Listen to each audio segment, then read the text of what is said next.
Karl, I would imagine, I mean, obviously you've got a really good locker room, so the guys understand what it's all about. But, you know, kind of what we've dealt with on our end and on the media end is, you know, I even did a story last week on high school kids that, you know, people are telling them it's okay to be disappointed because you put so much into it. So what is the disappointment level of your team not knowing if they ever would have won the Calder Cup, or having the confidence to know that they were right in the mix for it? Yeah, I think if you look at things, and that's a great message for the high school students, obviously, it's emotional for everyone. We're supposed to be adults and be able to handle it better, but I'm not quite sure when the finality comes to this scenario. It stings. There's no question, even though we anticipated this at some point. For our group, I think the difference is the players that have been around longer, they understand you do not get this opportunity every season. This is a special year, and you want to maximize those opportunities when they come. Usually there's 30 teams in the league. Usually there's 8 teams that have a legit opportunity to win a championship. We were one of those teams this year, along with some other teams that were very good as well. But I think it's extremely disappointing to not being able to chase it down, regardless of how the playoffs would have played out. There's no guarantees there, obviously. And it's a very hard process to get through to win the championship. So I think the biggest disappointment is not having the opportunity to control your own destiny. In the end, there's nothing we can do about it. So we did everything we could, and we tried to win every game we played. And when the season was over, there's not much we can do about it other than just celebrate the success that we did have and reflect, and then get prepared for whatever next season may look like. Good there, Lance.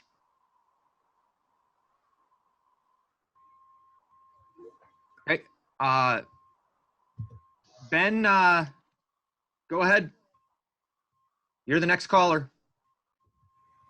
Hey, how about for Harris? All right, Harris. Lance, can you kill your video? Thank you. Hi, Ben. Harris, I mean, hey, how you doing? I know you guys don't get the Calder Cup play, but you guys still are the AHL champions for the year officially. Are you planning any kind of celebration, like a virtual champagne dousing or anything like that? We had a call this morning, and we're going to be discussing things that we may or may not do. And this is truly a bittersweet, championship, if you want to call it that. It's yes, when the season ended, we were the top team, but there's something that's still going to miss. But we have to celebrate what we've got. As one of our members of our organization said, you don't get these very often. I coached kids in baseball and softball for many years, and I always tell them, if we ever win anything, enjoy it, because you don't win much in life, and winning championships and things. So we will do something. I don't know what it will be at this moment. Hi, guys. This is for Harris. You mentioned a little bit of the difficulties of restarting financially when there couldn't be fans. What do you guys look to as sort of the future of this? How much of a hit can this be, and what does AHL hockey in Milwaukee look like starting next year? That's a great question. It is truly the great unknown. I think all leagues, whether it be everything from the NBA, NHL, Major League Baseball, to the Wisconsin Badger football program, to the Packers, to us, the Bucks, you name it, people are wondering what this is all going to look like. What will we be able to do? And this is going to be controlled by government authorities, by league authorities, and I have no idea when we'll be able to start up again. Will we start with fans? When will this all be? And right now, it is just a vast wasteland of unknown items right now. No one has answers, and which is understandable. And I was listening to something on ESPN. You're talking about the commissioner of the NBA, Adam Silver, and he was just like, they're constantly addressing things, over time. They just don't, their thoughts about things change because things that are going on change. So where we'll be in 3 months, I couldn't even tell you. And now, as we get closer to late summer, early fall, that's going to tell us a lot.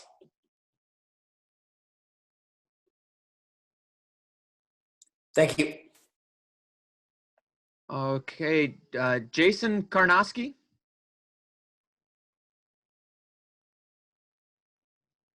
This would be for Coach. Coach Taylor, can you take me through some of the highlights of the 2019-2020 season?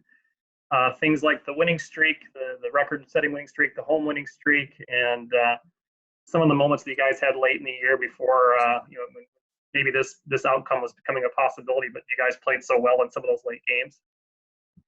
And I think this run we've been on kind of starts with the end of the first season. So 2 years ago, we went 11-0-2 to make playoffs and just charged up the standings. So I think it starts there. Obviously, that's a great memory. Those are hard games at that time of the year to win, and then to have a real tough playoff battle with Iowa. And then this season starts off. I think we're 500 to start. First game we get our handed to us with Iowa just hammering us when we had high expectations for the group, and we stayed with it. And obviously the 13-game win streak was amazing. We wish it would have been 30, but it was an outstanding accomplishment for the group.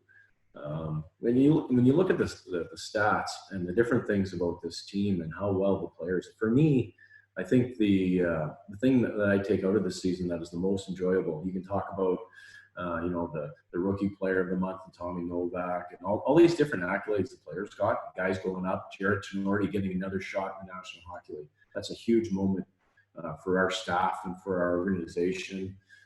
Colin Blackwell, these are older type players, not your first or second year players seen as prospects per se. And they earn opportunities at the NHL level, which is just amazing. And in the first season of Rocco Grimaldi doing that as well. So those are good things to have in your back pocket as we're recruiting and trying to build rosters for the future, where merit is so based. So back to your question about the highlights, obviously the winning streak, obviously how the season went. But for me overall, I think I do have to talk about the win in Iowa. We finally won a game in Iowa, and we tried to get it away. Yeah, we played so good early, and then we found a way to come back, and I think we won the shootout, if I'm not mistaken. But that was a big game for us to get over a hump with a very good Iowa club. But in the season, for me, the main thing I take away from it is that we were so businesslike all season, but we had a great group of people that really enjoyed what they were doing. And we were able to turn the locker room over to the leadership group. And obviously the coaches are very involved day to day in everything we were doing, but we didn't have to babysit. We knew the room was being managed very well. And that's a big thank you to our leadership group. And it starts with Jared Tenorti. And then when he left, obviously that's a void. How is that going to be handled? And our group by committee filled it. And that's an outstanding compliment to the people we had in the locker room. We're concerned about how that was going to play out. But for me, it's just the overall, the business like, the day by day. We always knew we were going to play the way we were going to play. And something Scott Nickel and I have talked about since we started here 2 seasons ago was the environment and the culture that we wanted to have. It wasn't about changing it. It was about getting the one that we wanted. So it's always based on what we were trying to create. And that's the thing that's so disappointing about this year is we felt we were right there. We had everything going in the right direction with style of play, the environment, and all those things. So if you want to tighten that up and then ask a second question, I understand. I kind of got going there. Oh, thank you, Coach. Okay, all the way from Nashville, Jeremy Gover. This is for Coach. Coach, I appreciate you guys doing this. I guess I'm just going to ramble here just for a split second.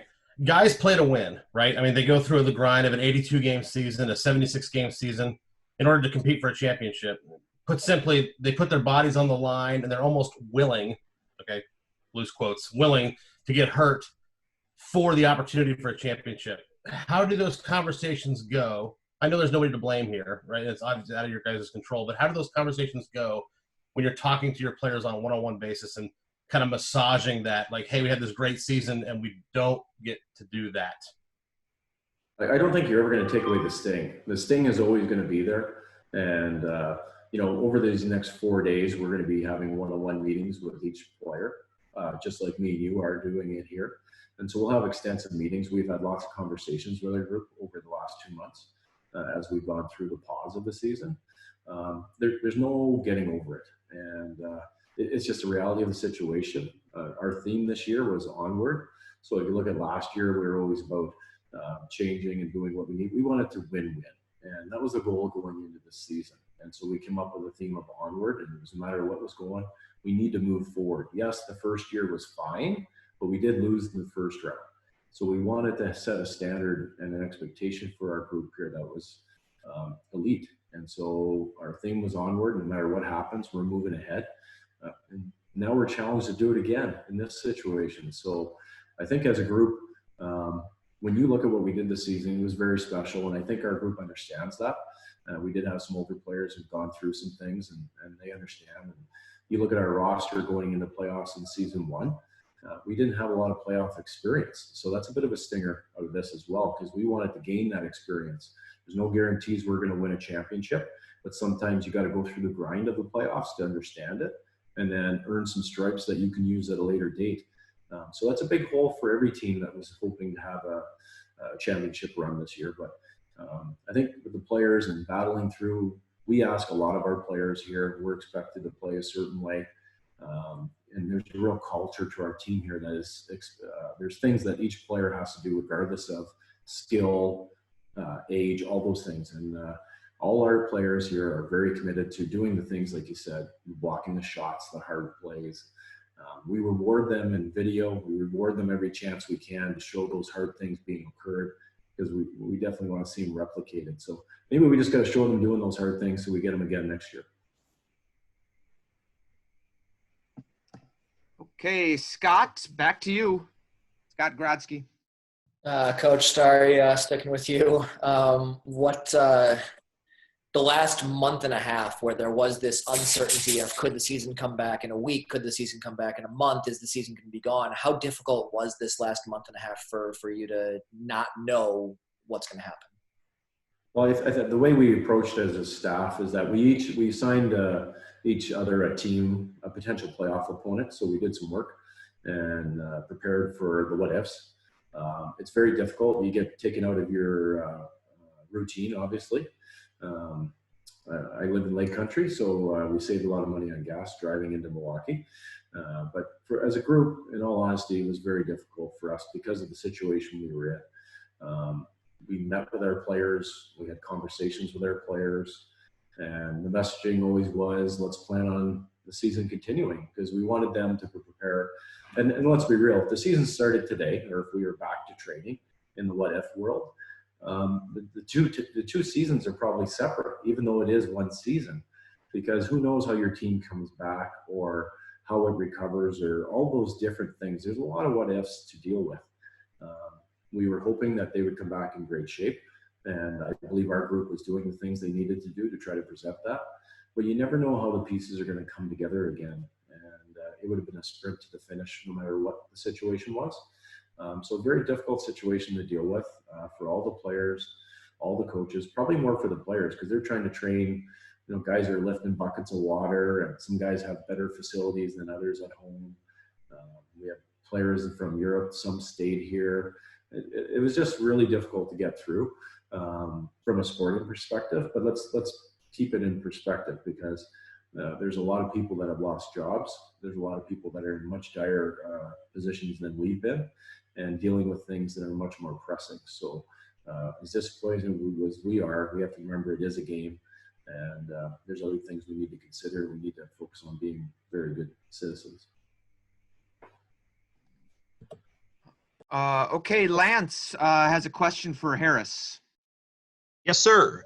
Harris, you've been a lifelong Milwaukee in, and just, yeah, it's so disappointing, obviously, for you guys, but also, for the Bucks. Every day there's uncertainty with the Bucks and the Brewers and stuff like that. But just another team that's in a little bit of the same situation as you, that they don't know if they're going to be able to compete for a championship. What are your feelings on that?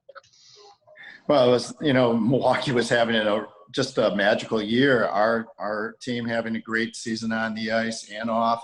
The Bucks were doing the same. It was magic in Milwaukee, and it all just came to this screeching halt. We are starting to hear, at least, I know that the commissioner of the NBA, Adam Silver, had a call with the players, and they're still organizing their thoughts on what it would look like and what it will take for them to start up. It sounds, and this could change, of course, again, the ever-changing potential times, but it's sounding like they may go to, let's say, Las Vegas and Orlando and create almost like quarantine cities where the players go to a hotel, they eat, they sleep, and they come back to an arena, whichever one that is in each city, and play. But it's still up in the air, and they're trying to figure out what that all looks like. So, again, it was just a really cool time in Milwaukee. In the spring, this spring would have been a heck of a lot of fun, whether it be going to a Bucks playoff game, an Admirals playoff game. And, we'll see what happens to the NBA, but it was a lot of fun, and it could have been really special. Yes. Just one more, Harris. I mean, you guys are extremely fan-friendly, so I imagine you've kind of gone through the steps on this, but just as far as fans that are wondering about season tickets, whether they had them, or individual tickets or whatever, what's the process there? Well, I think most of our season ticket holders have been in touch with their representative at our organization. If they have not, they should. But I think most of them have been in contact. They have a couple choices. One, they can leave the money with us. It'll be a credit towards next season, or they can request money back. But our organization's been very flexible, working with everyone, and some people, obviously, due to personal circumstances that they've run into, they may need the money, and others have been great also in leaving the money with us, trying to support us.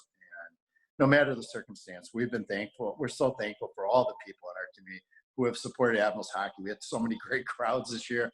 We were supposed to have another sellout leading up to the weekend that I think it was on the 15th or 14th. We were supposed to have REO Speedway, and a lot of people I knew had tickets for that game and show, and it was going to be just so much fun. And again, the community has been so supportive of our group over the last 15 seasons, and we've been very lucky, and we've built up a lot of equity, and we're just very thankful for not only the fans but our corporate supporters and media supporters. We're very lucky, and we're very thankful.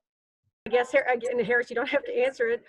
My question is, why did the league decide now would be the best time to end the season?